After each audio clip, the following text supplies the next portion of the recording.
mga pagkakataon ba sa iyong buhay na gusto mo nang sumuko? Isang masagana at puno ng pag-asang araw ng Lunes sa ikalawang linggo ng Adbyento. Dakilain natin ang Diyos na mapagkalinga at mapagmahal. Hangad niyang pagalingin tayo sa ating pisikal at espiritual na karamdaman. Pero kinakailangan din ang lubos nating pagtitiwala sa kanyang kagandahang loob. Ito po ay Sister Lines ng Daughters of St. Paul. Mautunghayan natin ang tagpo ng pagpapagaling ng Panginoong Hesus sa isang paralitiko sa ating mabuting balita.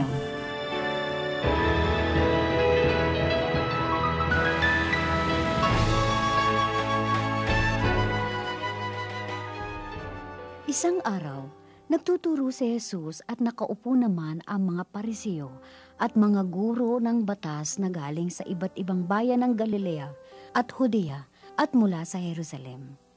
Gumagawa ang kapangyarihan ng Panginoon sa kanya na magpagaling. May mga lalaking dumating na dala sa isang papag ang isang lalaking paralitiko. Sinikap nilang dalhin siya at ilagay sa harapan ni Jesus.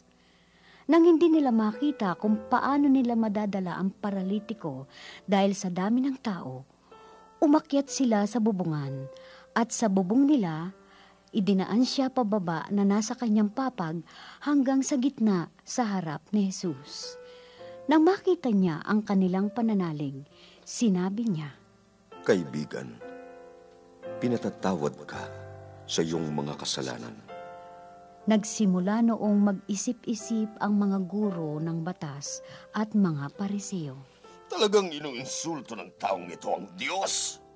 Sino ba ang may kapangyarihang magpatawad ng mga kasalanan? Hindi ba't ang Diyos lamang? Ngunit alam ni Jesus ang kanilang mga pag-iisip. Kaya sinabi niya sa kanila, "Ano ang mga kaisipan ninyong ito? Ano ba ang mas madaling sabihin? Pinatatawad ka sa iyong mga kasalanan o tumayo ka't lumakad? Dapat ninyong malaman na may kapangyarihan sa lupa ang anak ng tao na magpatawad ng mga kasalanan." At sinabi niya sa paralitiko, "Sinasabi ko sa iyo, bumangon ka, dalhin ang iyong higaan at umuwi." Kapag dakay tumayo siya sa harap nila, kinuha ang kanyang higaan at umuwing nagpupuri sa Diyos. Namangha ang lahat at nagpuri sa Diyos. Nasindak nga sila at sinabi, "Nakakita tayo ng mga kagilagilalas na bagay sa araw na ito."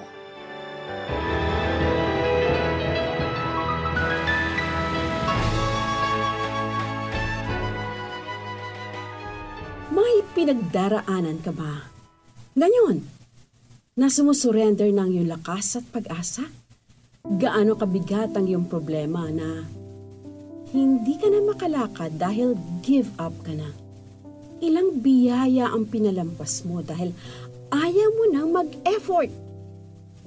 Ang lahat ng uri ng pag-surrender, matatawag natin itong pagkalumpo ng ating kalooban. Kaya, kinakabog mo na ang dibdib mo sa pagiging hindi productive. You feel frozen. Ayaw mo nang bumangon.